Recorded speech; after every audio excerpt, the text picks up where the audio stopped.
Perfect. Okay. Okay, good afternoon, everyone, and welcome to this Gender Day panel hosted by Bank Musra and supported by the Green for Growth Fund for Technical Assistance Facility with the assistance of the European Union under the EU for Energy Initiative. The panel discussion today will be on gender equity and access to green and SME finance. The panel is also being live streamed, so a very warm welcome to those of you that are joining us online. I am Sue Barrett. I'm EBRD's Director, Head of Infrastructure for Turkey, the Middle East and Africa. And I'd like to start by inviting our keynote speakers to open the session today. So I'd like to introduce Mr. Mohammed El Atrebi, who is the Chairman of Bank Musra. And he is going to give some opening remarks and also show a video on Bank Musra's sustainability journey. So Mohammed, the floor is yours. Thank you very much. Oops.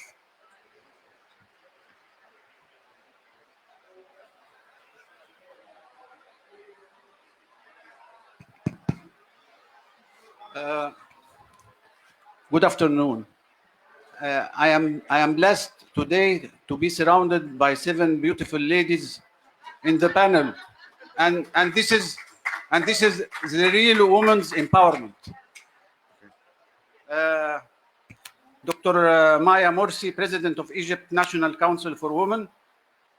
Dr. Heike Harmgaard, Managing Director for CIMED at EBRD. Ms.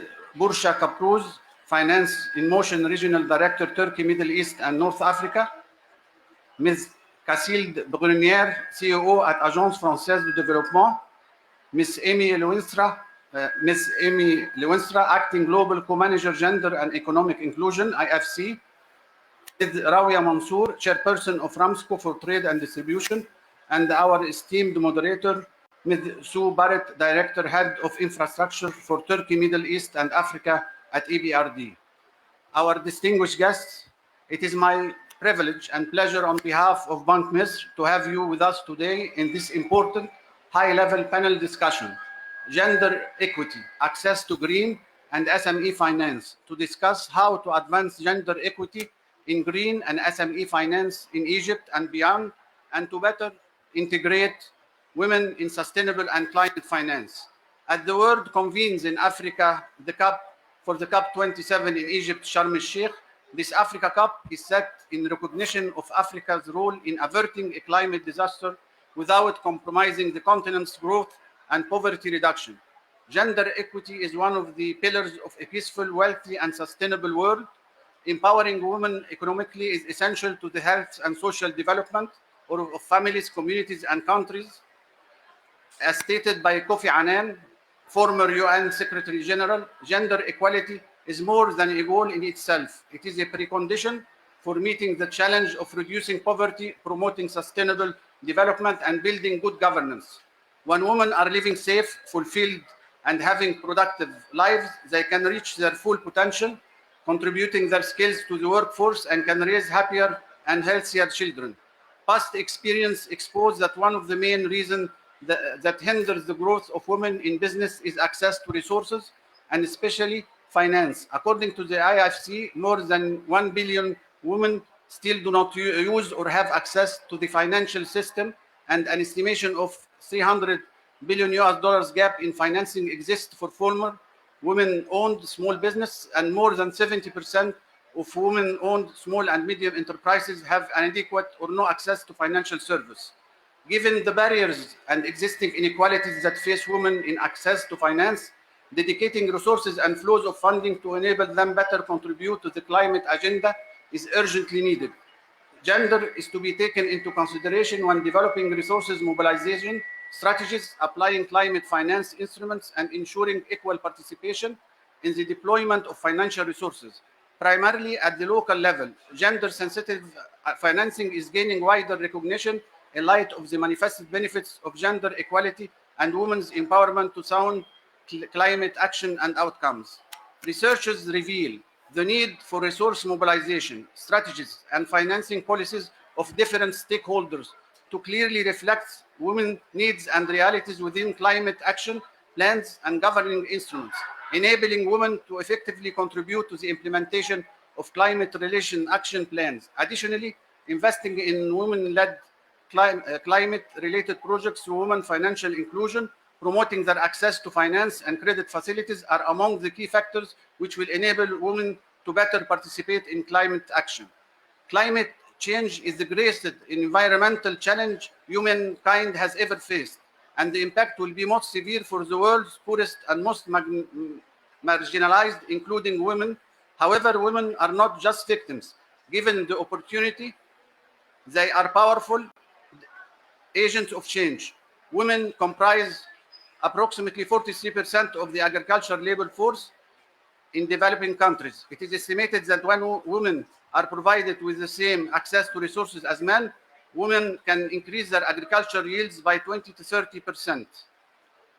Small and medium enterprises, SMEs, play a crucial role at the backbone of many African economies, accounting to up to 90% of all businesses in Africa, significantly contributing to GDP growth and employment. SMEs are important drivers of entrepreneurship and employment for women, youth, and vulnerable groups. Yet, they face difficult challenges in growing their business. Primary among these challenges is limited access to formal financial capital at an affordable interest rate, leading them to depend on other sources of finance like savings and informal financial services. This challenge is further compounded for women-owned SMEs, which struggle with limited to access, but also usage and quality of financial service problems faced by SMEs in general and women-owned businesses in particular.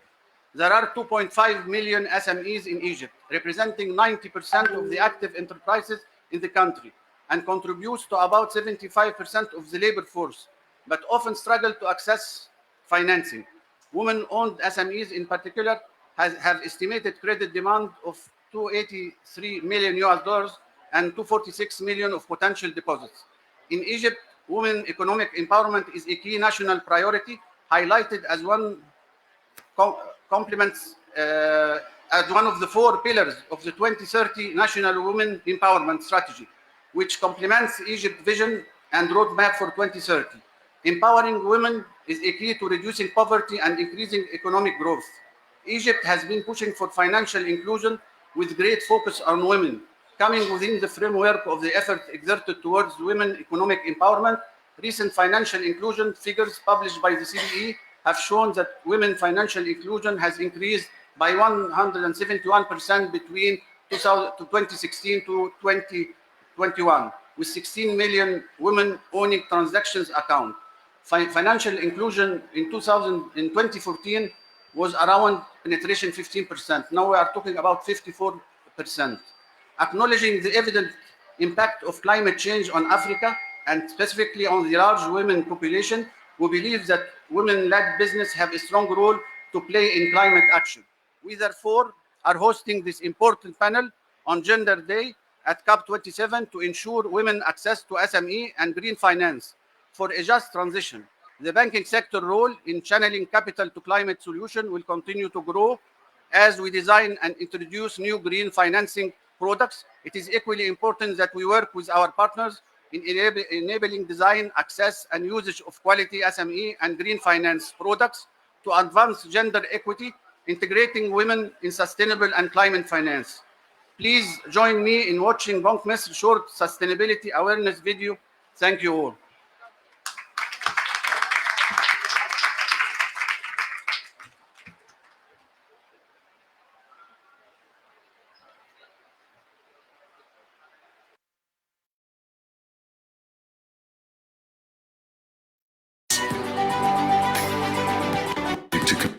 Our goal is not only making profit, but also creating opportunities through providing financial opportunities for all, ensuring financial inclusion for all segments, sustainable financing, equal opportunity.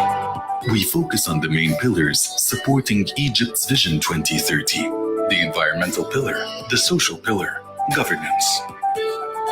Working together for prosperity in the communities that we operate in. We work in 9 countries and have made a difference in the lives of 13 million families. Our services are provided by over 20,000 of our employees in Egypt and thousands of vendors and business partners. We contribute to community development activities with over 1.5 billion Egyptian pounds annually in the fields of human development, health, education, villages most in need, and breadwinning women.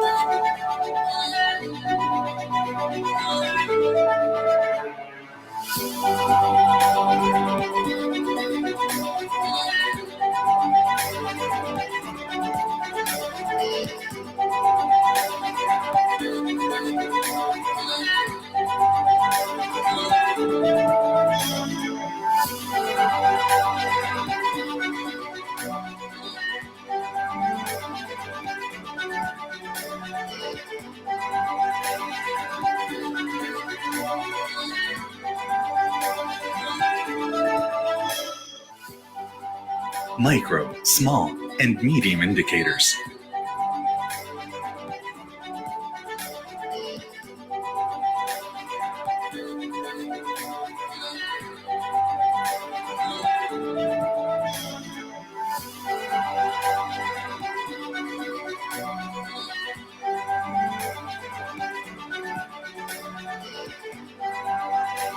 Express Loan, the first digital loan in Egypt.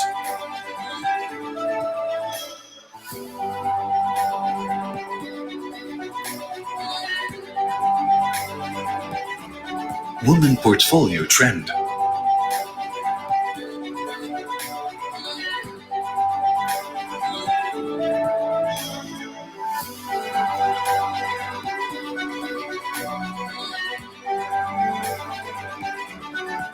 The first state-owned bank to announce alignment with and adherence to global sustainability standards. We were awarded by several international institutions and titled the best bank in the field of sustainability, sustainable financing solutions, and social responsibility.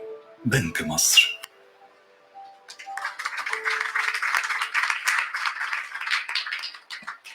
Mohammed, thank you very much for those very powerful messages you gave about why women should be at the heart of climate policy and addressing climate change. You also made some very important comments there about the role that women SMEs can play in contributing towards this global challenge, but how important it is to make sure they have equitable access to green finance. So some very powerful messages there, and very interesting and inspiring to see the work that Bank Misra is doing to help both the green agenda, providing green finance, but also supporting women's access to finance. So thank you very much for that, for your comments, and also the wonderful video that we just saw. I'd like now, you're very welcome. I'd like now to ask Dr. Maya Morsi, who is the President of Egypt's National Council for Women, to give her keynote remarks. Maya, the floor is yours.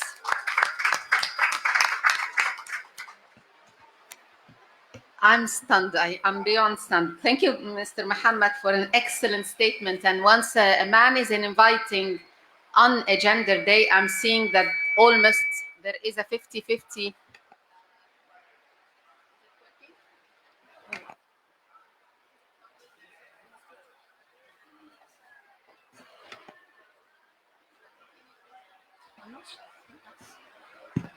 It's working right now. Thank you. Once a man is inviting, so I'm making sure, or he's making sure that it's a 50% representation. 3 men here, 4 women there. But actually what is impressing me is that this is one of the very special banks to my heart, and that this bank, if it's announced as the sustainable, the best sustainable bank, it's actually a bank that is walking the talk.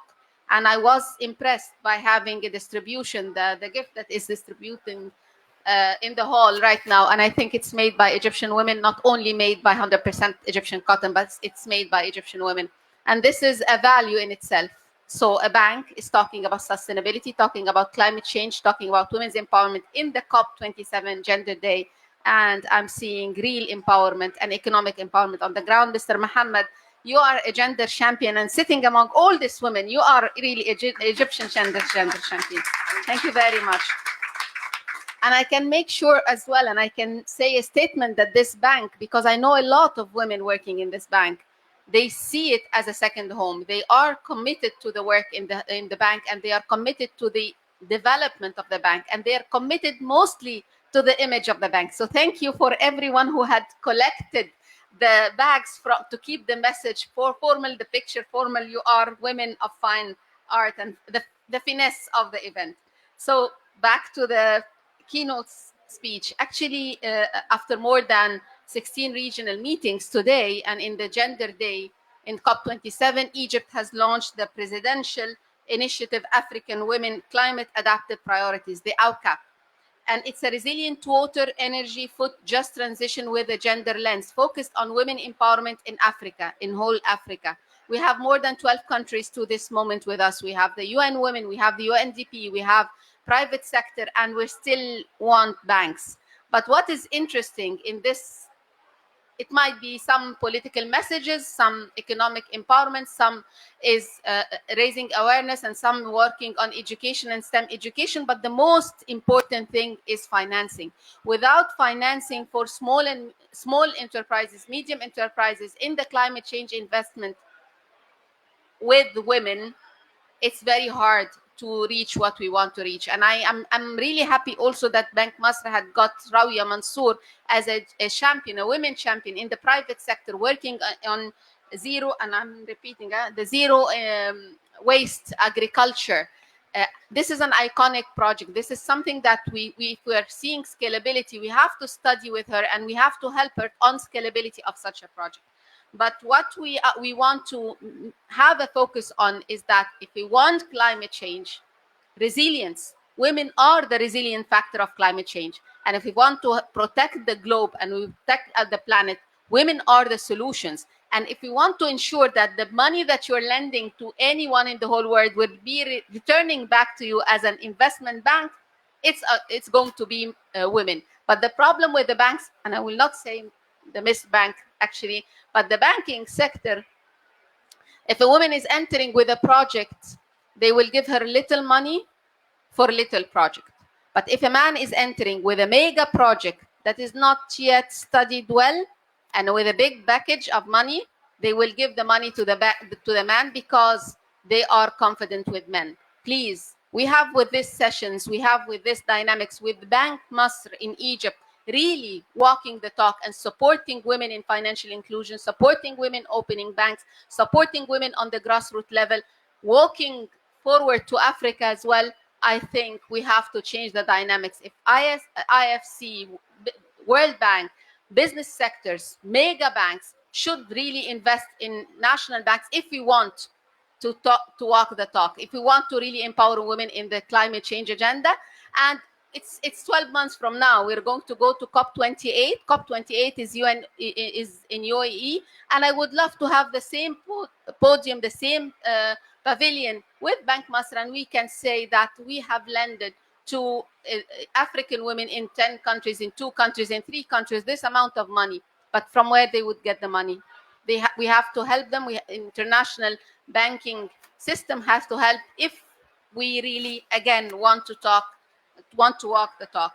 African women are really in need, and this is a COP for implementation.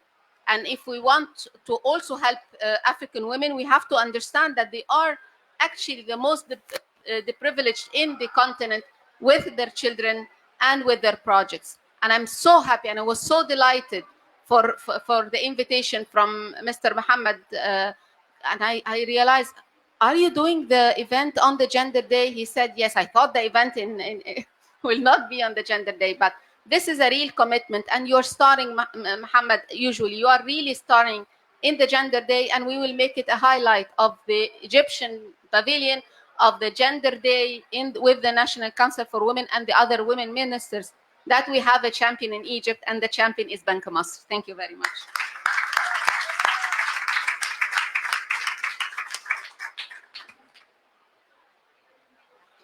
Dr. Meyer, thank you very much for those very powerful comments as well on the need to really empower women, and particularly to make sure that they have equity access to finance. Very, very important, so they can make their full contribution to the gender challenge, the climate challenge. I would like to introduce the panel by also giving my own introductory comments, and then I will introduce the panel speakers. So let me just start by saying that COP27 is an Africa COP.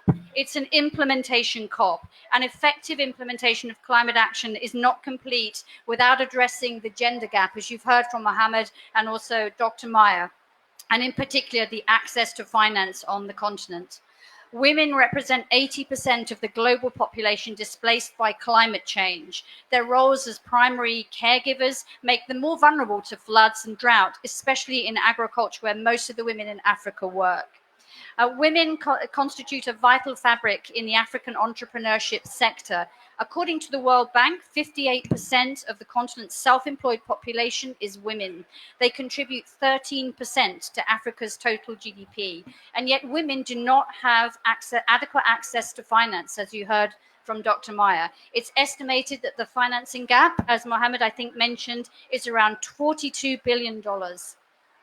So Africa needs to continue to accelerate the mobilization of green and climate finance for green economic transition in order to adapt to the growing and disproportionately acute impacts of climate change. It's estimated that Africa needs about $277 billion every year to implement its NDCs under the Paris Agreement and to satisfy its 2030 climate goals, with the southern part of the continent facing the largest financing gaps. And in the process, mobilizing more finance for climate action, it will be critical to include women equitably in that process. The climate crisis is compounded by gender inequality and presents the greatest challenge of our time. It's a rising threat to health, safety, and security of women, girls, and entire communities. And this is even more pronounced in one of the most vulnerable continents to climate change, Africa. Addressing two of the most critical SDGs together, gender equality and climate action, has the powerful impact of unlocking opportunities for improving quality of life to the current and future generations, including safeguarding the environment, eliminating poverty, bettering healthcare and well-being. Increasingly, the data and research reveal a clear correlation between gender, social equality, and climate change, demonstrating that women's empowerment is imperative for just transition and the effective global climate action. So climate-related projects and policies, including financial, that involve women are proven to be more effective, as stated by the UN Framework Convention on Climate Change. In the same vein, climate change investments where women's meaningful participation is lacking have a lower likelihood of achieving targeted outcomes and aggravate the existing gender inequalities. So climate-focused, women-led companies are critical catalysts for the realization of the SDGs. And it is hence critical that we address access to SME financing and green financing on Gender Day at COP27. So I'd now like to turn to you, Dr. Heike, if I may, and ask you to explain to us how EBRD is supporting financial institutions in growing green finance instruments in Africa, and how can gender be incorporated into the green financial projects?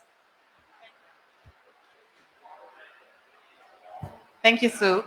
And a big thank you, of course, to the chairman. It's been it's a great honor to be here today and talk about some of the work we're doing with banks. But I mean, I just remember when we signed, actually, not so long ago, a 100 million facility with green financing with Bank Misr, and it really shows the ambition also that the bank has in terms of accelerating green investment across small and medium enterprises in particular. But maybe, I don't know how many of you are interested in football, but I just wanted to say, sort of, if half of your team is not on the field, I mean, either you're not going to score a goal, or the other team is going to score lots of goals because you're missing the goalkeeper. So, I mean, I think it's a truism that, we really need to have everyone being part of the team. And so women in financing in the banking industry, but also women in the green industry and accelerating the climate change agenda is really critical, because otherwise you're just missing people on the field. So I want to just talk a little bit of how we can help as EBRD and how we have worked with partners that have the same vision like Bank Mr. to accelerate green financing. So we're working with some of our key products, the Green Energy Financing Facility, and I saw a few people who are part of actually the team that implements it in the room. We're doing green value chains because it's not only enough that if you're a company, you green your operations, but you also want to know what your suppliers are doing, what your distributors are doing. So how you can really green the whole value chain. And as a bank, if you lend to a big corporate, you would also may want to help them to green their value chain, not just green only their own operations. So green value chain, a big important element. And then of course we're doing work with women in business across a number of banks and microfinance institutions. We're also through Bank Mr. working with microfinance. But I think what is important now is bring the two together, both in the financing, but also in the policy making. And actually, I just sort of came from a panel where together with Dr. Rania Al-Mashar, we launched the Green Equality Climate Accelerator. And actually, with our friends from Agence Française Développement and with also the African Development Bank, launching a tool where you can really just click as a company or as a public sector entity, and you can see, okay, what do I need to do in what area? Do I want to do a sustainability report? Do I want to go to net zero? And you can really see practically, do I need finance to do this? Do I want to, to have new policies? So I think that's also a way of using digital means, and that has been part of the success in working with institutions like Bank Mr. to have digital tools to identify, so the green technology selector, to identify investment opportunities for the private and the public sector. So I think there's a lot to be done to accelerate the interface between green and female entrepreneurship, between green and gender financing. But I think it's important to have partners like Bank Mr. And so just to remember, we always want to have 11 players on the field. So thank you very much. Thank you very much, Heike. I think you made a very good point there about the power of partnerships and how we need to work together with all of the other financing institutions to make sure that we have that balance between green financing, but also making sure that women have access to that green finance. So maybe I could, Kasil, did you want to talk next? Or okay, you had the microphone, so I assumed you maybe wanted to talk next. Maybe I could ask you how the FIs are supporting Africa and Egypt in increasing the availability of green finance as well for climate resilience and adaptation, taking into account the gender equity considerations. Maybe you could give us some examples of what AFD is doing as well. Thank you very much. Thank you very much. I'm very pleased and honored to be on this panel on climate, as it is an important thematic for AFD, because we ensure in 2015 that 100% of our operation will be aligned to Paris Agreement. And we also are a feminist agency, so we have the objective to have more than 50% of our operations that contribute to gender. I'm sorry. And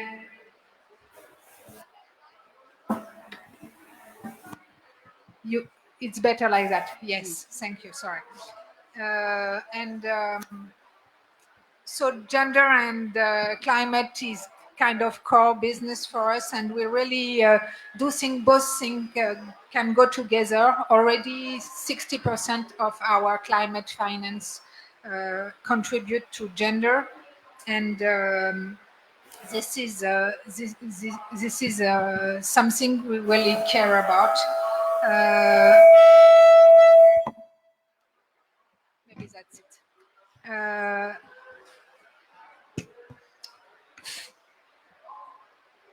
You can hear me? Yes, sorry. But this is not enough, and for us it's very important to share this experience and the experience we have with all other banks. Public Bank of Development are already financing 12% of global worldwide investment, and we really think that if they can mobilize on the climate and gender, it's a really good opportunity to scale up and change the world. So maybe you ask me for some examples. So what can be done? First of all, on the top of usual, to support Public Bank of Development, on the top of usual scheme of credit line and associated with technical assistance, we are deploying some innovative tools, and Heike talked about some of them. We are trying, and we have a credit line with TSKB in Turkey, for example, when it does not only focus on gender criteria like we usually do financing banking, but it's also a way to incentive structural transformation of the bank and their clients, and that's really what you are doing by doing by working on governance, training, action plan, gender action plans to fight against stereotype and together bridge the gap. Another example here in Egypt was signed last 3rd of November in Cairo with Bank Misr and National Bank of Egypt and also Banque du Caire in a meeting with the three banks and our CEO last week, including Chairman El Erebi. This program aims to accelerate SDG-aligned investment in Egypt, including grants for projects with a high gender and/or climate value added, and also provide technical assistance to make gender action plan for the clients and the companies that you're going to finance. Second example that we have done, and also in Turkey, but also in South Africa with some banks like DBSA and TKYB, was to help them to fulfill International Capital Market Association to make social bonds and to meet social bond requirement for insurance of thematic bonds. AFD committed first insurance in private placement.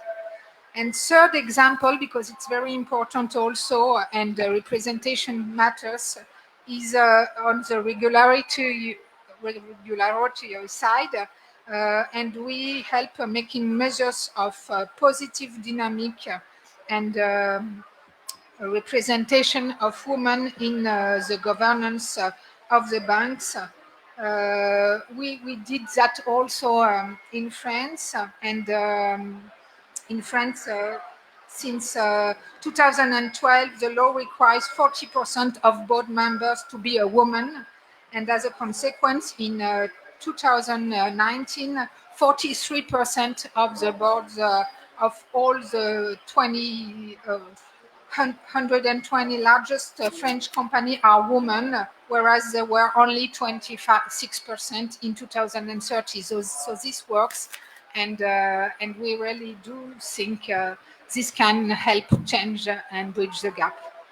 Thank you very much. Thank you very much, Kasil. That was excellent, and I think it's really encouraging to see how the bilateral financing institutions, the IFIs, and the commercial banks are all working together to really promote the role of women, the empowerment of women, and also their access to finance. Clearly, there's a lot more that needs to be done, and I'm sure Rawia is going to tell us about this later on. But maybe I could turn to you, Burcu, and ask you, what is the role of impact investors like Finance in Motion in advancing green and SME finance in Egypt and beyond? And how can women SMEs' access to finance be further supported?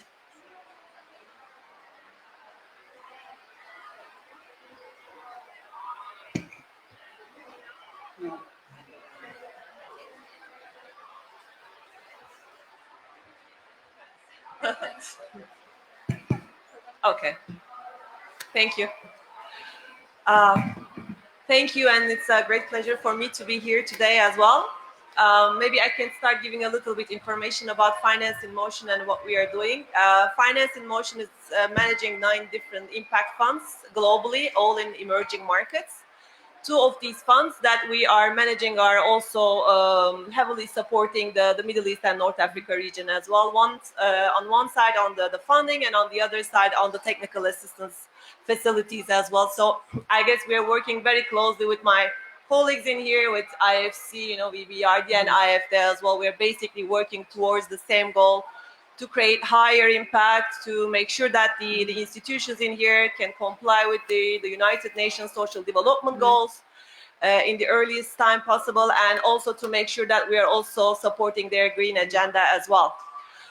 So maybe to start with the green agenda, we have the Green for Growth Fund, who has been active in MENA since 2016. So through the GGF fund, we are basically financing banks and other financial institutions, including leasings in the region as well.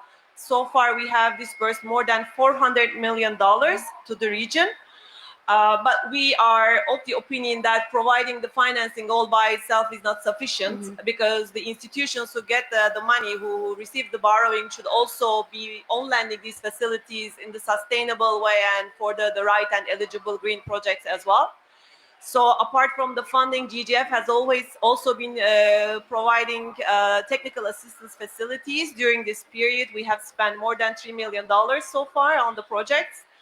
We are working very closely with the banks. So Bank Mısır is one of our partners since last year. We had a big financing package for the bank, but we are also working on the deep greening project to help the bank with having a climate the climate finance strategy and other green related topics as well. So we are also providing a lot of support on developing environmental and social management systems, policies, but also try to work with the other stakeholders on the ground to make sure that this green agenda item is very clear and we're all moving towards the same goal.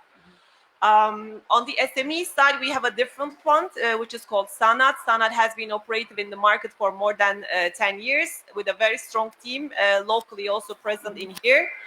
And I guess the one strength of the Sanat fund is that we have a very diversified portfolio, so we can work with the larger banks, where we can support for the banks to downsize and to go to relatively small clients, but we can also work with non-bank financial institutions, leasings, and we have a very good portfolio with the microfinance institutions all around MENA as well. And we can really go down to transaction sizes as low as 1 million if we see that there's really a strong impact and a very strong outreach to the vulnerable groups. Through the Sanat, we have disbursed more than 600 million, almost 700 million in the last 10 years. Again, apart from the funding itself, which is, of course, medium to long term, we are also providing a lot of technical assistance. We are doing a lot of hand-holding to the SMEs in here, but also to the banks. As I said, a lot of banks in the region still need a lot of downsizing because they are mainly at the medium to small level, but there's further need for the downsizing for the financial institutions as well. But we also think that this is not only about the impact lending and the financial institutions, but there are a lot of stakeholders on the ground who needs to work together. So there's also, we need to have the regulations in place. We need to have the credit agencies, the credit guarantee facilities to be active. We need to have a proper scoring system in place. So this is really a joint work, which we are also trying to facilitate and support. And also, as a note, Egypt is our largest market, it's our largest exposure, and we also have very strong, portfolio and impact on the ground as well. And maybe to touch the base with the women financing as well. Of course, maybe just as a note, around 45% of our end borrowers are Sanat, are women businesses. So we managed to reach out to these and women clients through the banks, but also through the other types of financial institutions as well. Again, in addition to the funding, we are working very closely with the women entrepreneurs. One critical point for us is that they need a lot of training, they need a lot of support, they need a lot of hand-holding. They need to learn, they need to understand how to run their businesses, how to manage their liquidity, how to develop products, sell their products. Because from an educational perspective, they are not at the same level as their men peers, unfortunately, and also for cultural reasons and many other things as well. But we also bring together these different women entrepreneurs as well, because they also share their experiences, which is extremely valuable for them to hear what their peers are doing in the same country, but also in the other countries as well. And it's always good for them to hear the success stories, to listen their success stories, which is extremely motivating. But apart from the women entrepreneurs, as I said, it's also very critical for the banks to be able to reach out to these women clients. So how we do that is we need to understand if at the beginning to start with, even the banks or the financial institutions have a definition of what a women-owned business is. So this is where we start from. Can you define a women-owned business? Can you understand, or differentiate it from the other businesses in the region? We basically start from there, and then we try to make sure that this could also be tracked. This could also be monitored and reported within their systems. So we also try to develop internally in the financial institutions, and then eventually the financial institutions need to see and understand, what are the characteristics of these businesses, what are their needs, what are their level of knowledge and understanding of the business. And then based on all this information, they need to develop their products and services on the financial side, but also on the non-financial side. So this is a very detailed work. This is a very long work. But as I heard from one of the colleagues through one of these panels today, this is not our work. This is our passion. This is our life. This is what we want to do all our life. So yeah, eventually we are 100% confident that this is going to be much better in the coming period for the region as well. Thank you. Thank you very much, Casilda. I mean, I can feel the passion in what your sort of your interest and your determination to help these women entrepreneurs. And I think you made some very good comments about the need both for policies so that it's clear so we have a sort of like a framework within which to work. You also made a very important point about capacity building. So capacity building at the level of the banks that have the credit lines to really put in place the policies and understand what women entrepreneurs need and how they can target their products. I think you also made some very good comments there about helping the women entrepreneurs themselves, helping them understand how to access finance, how to develop their businesses. So you're very right. It's not just the finance, it's also about the capacity building and the support you put around that to make sure that it all comes together and all stakeholders are working together both within the financial institutions, but more importantly on the ground to make it happen. So thank you very much. Some very insightful comments there. Maybe I could turn to you, Amy, if I may, and ask you, what are the challenges for women-led SMEs from your perspective in terms of access to green products, and how can financial institutions address those challenges? Amy, over to you. Thank you. Thank you very much. I think just before I get into the challenges and opportunities real deeply, I want to make the point, because I know there's bankers in this room and there's bankers online, that women are a great credit risk, right? For as many years as we've collected data, women-owned businesses in our bank's portfolios have had lower rates of non-performing loans than men-owned businesses, even during the pandemic. This is a good business to get into. And so Bank Minister knows this. We are switching our portfolio to women. Only. Perhaps. Yeah. It's a good business to get into. And that's also why we want to make sure that the opportunities for women doing innovative client businesses are there for them to be financed as well, because they're great businesses. So in terms of the challenges, we do know that there is still a large credit gap for women-owned businesses.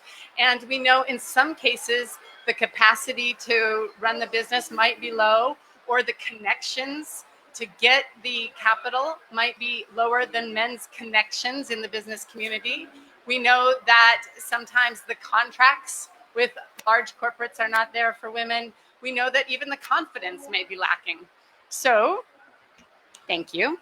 So, we work on all of those fronts. And it might be that women-owned businesses in the climate space are even more disadvantaged because of perceptions bankers might have about their capacity, and because of their real capacity in some cases. Here in Egypt, only about 7.3% of women have STEM educational attainment. I will eat it. Okay. Only about 7% of women versus 15.3% of men have STEM-related skills. So there could be some capacity constraints.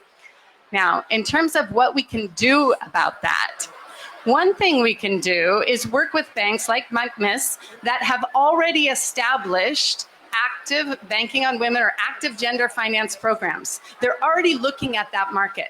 So what can they do? And they've already connected with women-owned businesses. So what can they do to improve the climate resilience of those businesses? Perhaps target some of their green finance towards women-owned businesses, leverage the training programs, the networking programs, the mentorship programs that they've already developed in order to reach the women's market for a green women's market. So green the women's finance market. But conversely, you can also look at gendering the green finance that you're doing. So make sure that those loan officers and those bank employees that are working to distribute to the green finance are not being biased in the way they're looking at that. So the unconscious bias that you've already done on your gender finance side, bring it to the green finance side. Make sure that you get the bias out. You look for the opportunities because we know that they're there.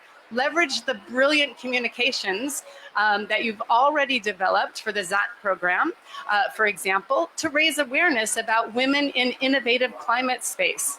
For sure it's out there, and you've already got those channels going. So I think if we gender the green finance and we green the gender finance, we're already making progress in this regard. Thank you very much, Amy. Some very wise comments there. And I was very, very interested to hear your comment when you opened saying that the NPLs for women entrepreneurs is lower than anything else. So it's a very good business to get into. It's a good message for the audience there. Mohammed, maybe I could come to you as all the banks have been talking about their green and financial products. Maybe you could tell us about the green and gender-focused financial instruments that Bank Misra offers, and what are your targets for improving gender inclusion?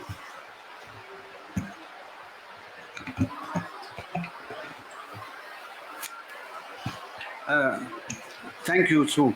Bank Misr believes that gender equality is an essential part of sustainable development and a better future.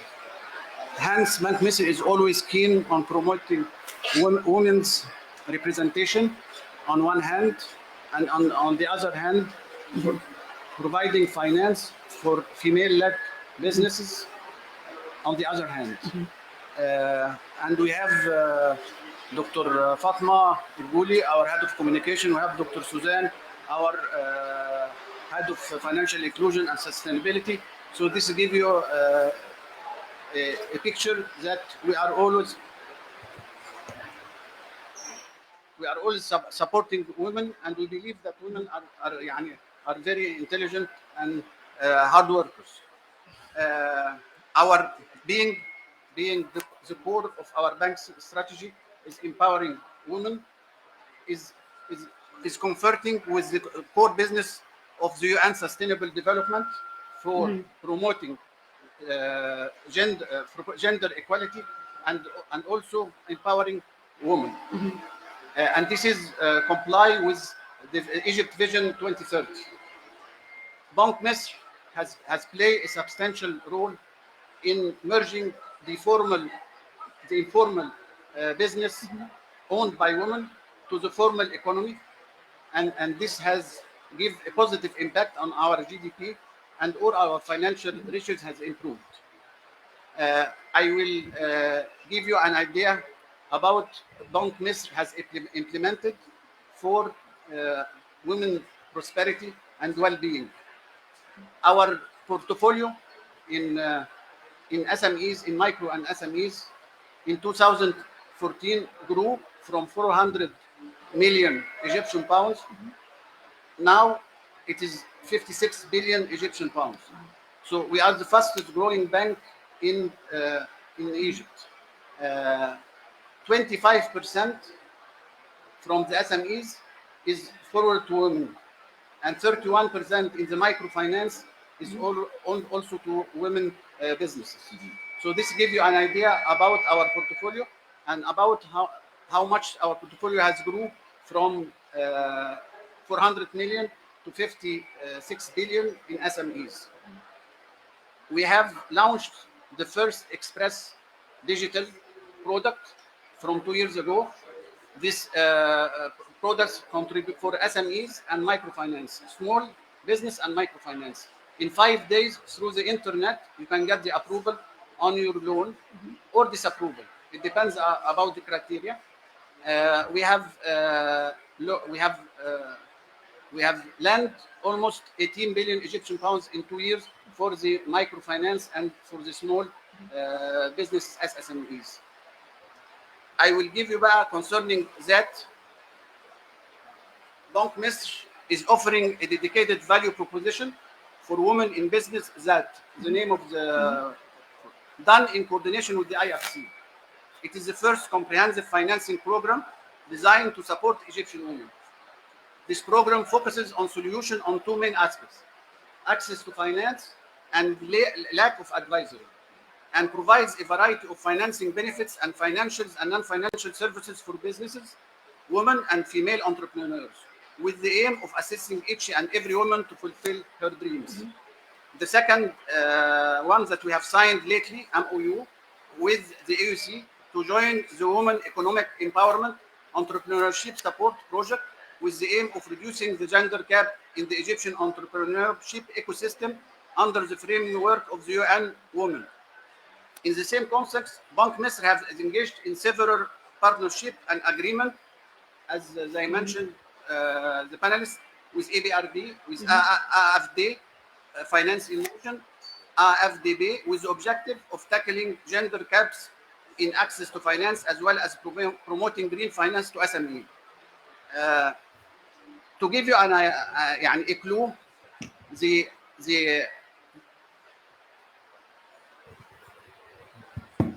a clue, the low and medium income countries needs at least 2.5 trillion US dollars yearly for combating climate change. Our African continent is the most vulnerable continent exposed to climate change. It is costing us between 5 to 15% on our GDP growth. Here comes the role of the financial sector. The financial sector has a huge potential to close this gap, but we should address before this the following: awareness. Awareness is the key starting point for this implementation. The government, the private sector, the banks have to believe that the green project is not only developmental, but they can produce economic values and returns for lenders and investors. This is the first one. The second one is changing the banks from conventional lending to a comprehensive ecosystem able to incubate, advise, finance, accelerate, monetize this type of products. The third one is to restructure the models of the bank to suit the new targets green projects. The fourth one is to accelerate the capital markets.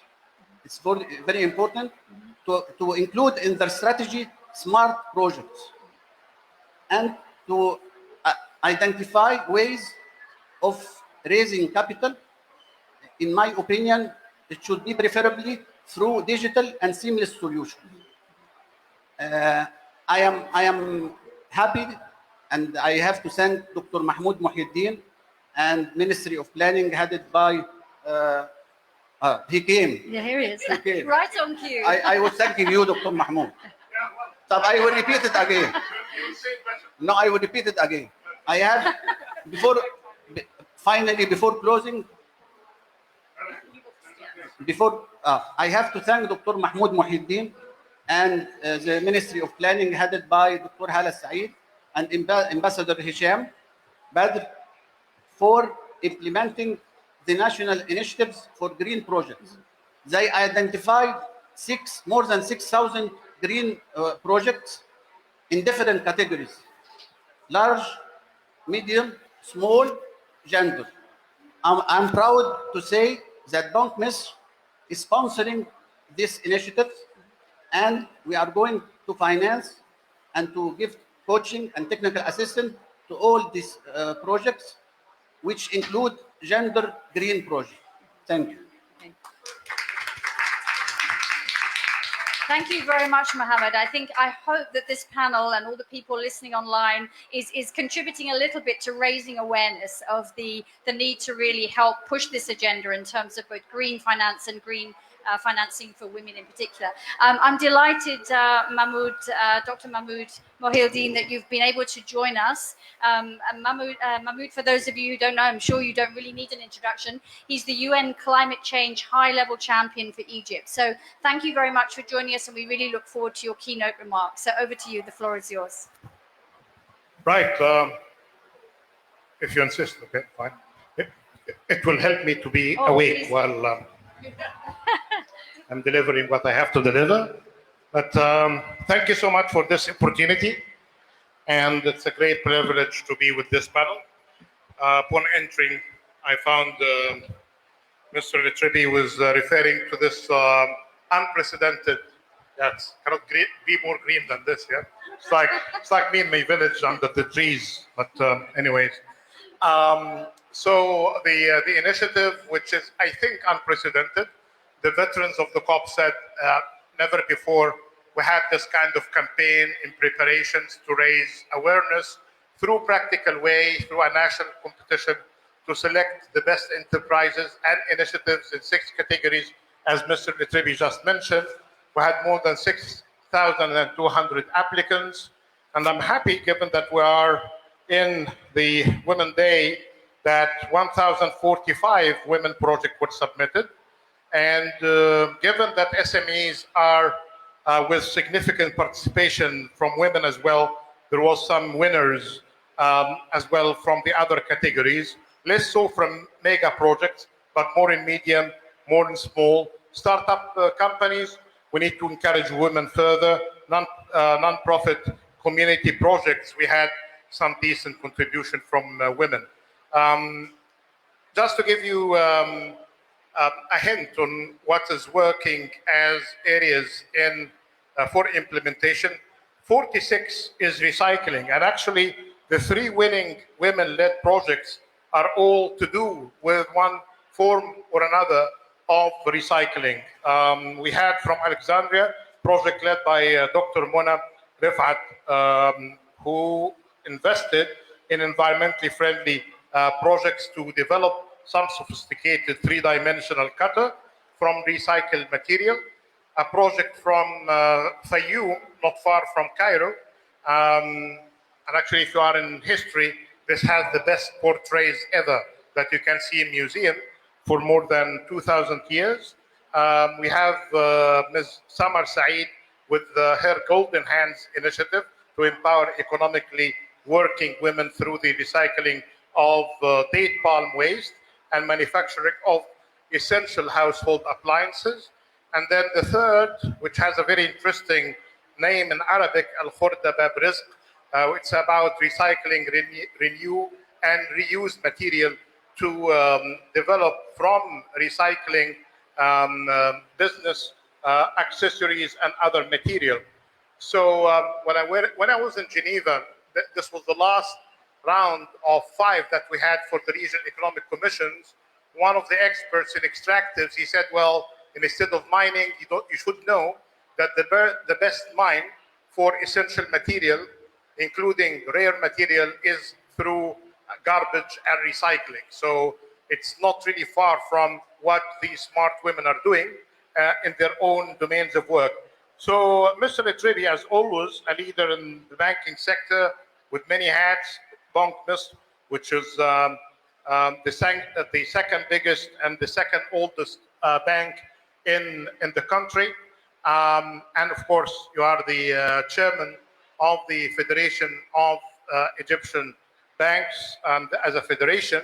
So we did that with good support from banks, and many of them helped as advisors to develop the projects and the project proposals. But we had a challenge from Dr. Halas Saeed, Somebody heard her calling the project is inspiring, which is true, but she has a target of 1 million projects. Well, this is going to be hard to achieve now. It's more even than what we have in the domain in the database. But if you multiply the figure 6,000 to 60,000 by next year, I think that with the association that we should be having with you, with your bank, and with the Federation of the Egyptian banks, with the Federation of Industry, and with the Chamber of Commerce, and the Federation of Investment Association, and all of the women leaders here who are going to be gaining 3 things. First, and I have a bet with Dr. Maged Osman, who is the top statistician, with his surveys, that he conducted a survey. He found that the awareness of climate action, to your point earlier, is around 35%. This is after improvement. So 65% of the population do not know what we're talking about here, and they are not to be blamed. It's us who have the responsibility to reach out practically and make matters simple and make climate action close to their day-to-day kind of challenges and solutions, linking it to water management, to food, to agriculture, to business opportunities, to access to energy. Here you get the person in the street more supportive. If we get it as it used to be elitist, there will be only few people in the room aware of what we're talking about. I'm happy to come as a layman actually in this domain because I'm coming from sustainable development and development finance. There are more veterans in this area who have been working forever doing that. It's basically about accessibility. So this is the first thing, raising awareness. The second one is drawing an investment map for the country based on green and smart. Both need to go together because through them both, you are going to be shaping the future of this country and beyond. The third, as it was in one of the meetings that was very well attended by Bank Mr as well, you had this initiative to bring the proposal globally and regionally through the UN system and the likes of EBRD and others. UNDP was there as well, and they committed some work. But more is basically to find some good finance and scaling up for those who can really be the stars of the future as leaders in business. We have decent businesses in emerging markets and developing economies, but what we need to have is basically more vibrant scale and business to enhance the capacity of the economy at large. Of course, more women, the better. Thank you so much. Thank you very much, Dr. Mohuddin, for those comments around awareness. It's very inspiring to hear about the award-winning women engaged in green and smart activities. And I think also you mentioned there about the working together of the institutions like the banks and the UN in order to really further this cause and raise awareness. Now, we've heard a lot from banks. I think it's high time that we heard from Rawia Mansour. We'd like to hear from her about her business opportunity and what she is doing to further the empowerment of women and the access of women to finance. She has a very nice presentation to show us. So Rawia, the floor is yours. Thank you very much. Hello, ladies and gentlemen. I'm very proud to be standing here in Bank Misr's conference. I am the client of Bank Misr, and I would like to borrow money next time from Bank Misr to make my project of green a larger project. I have dedicated my past 15 years being a little bit more having a vision of a better world with sustainable development and going green by investing into sustainable green projects. It was my research center. I took land from Minister Abaza prior to the revolution and started doing my researches. We plant around 30 vegetables, and what I am happy to say is that through that R&D, I'm able to create fertilizers that are organic. The biggest problems facing Africa and the world now is food security. As Nirvan told me, they have 6 billion in the World Bank. Looking forward to taking those 6 billion for Africa for food security. Because if Africa doesn't have food security, the whole of the world is going to suffer. So I started doing my researches where we are, I have the center in the Egyptian Center for Research of Agriculture in Ismailia. I employ around 30 women. And I also have a company in Monaco called Oasis, which stands for Organic Agriculture for Social International Solidarity.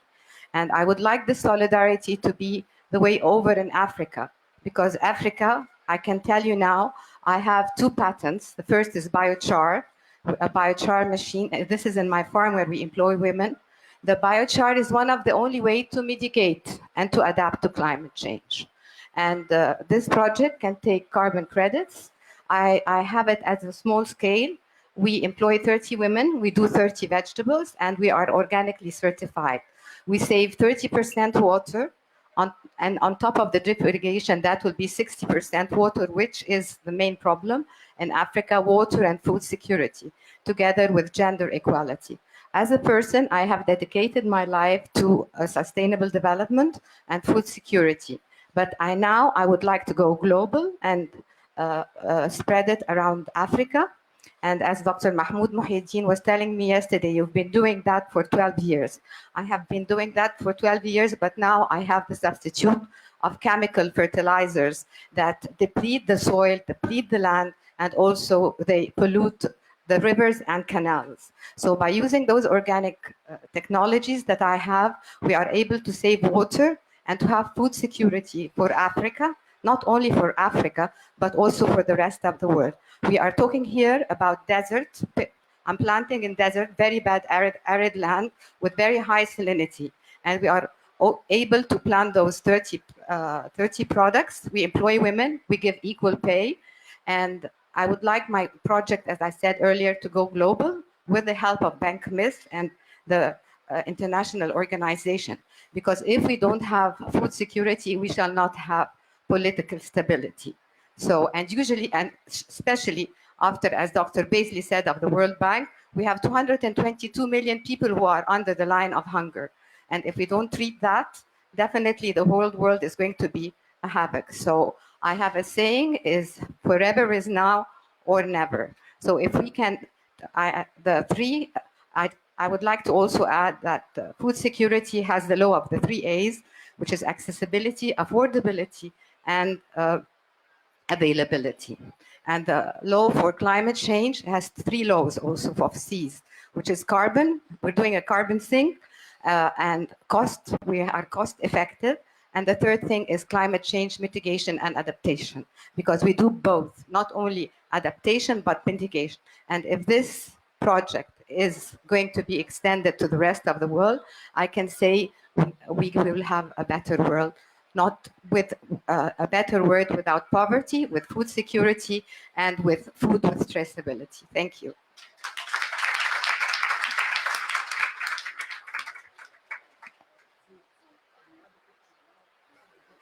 Yeah, sure. I think we're going to take a little pause for a photograph. Yes. Yeah.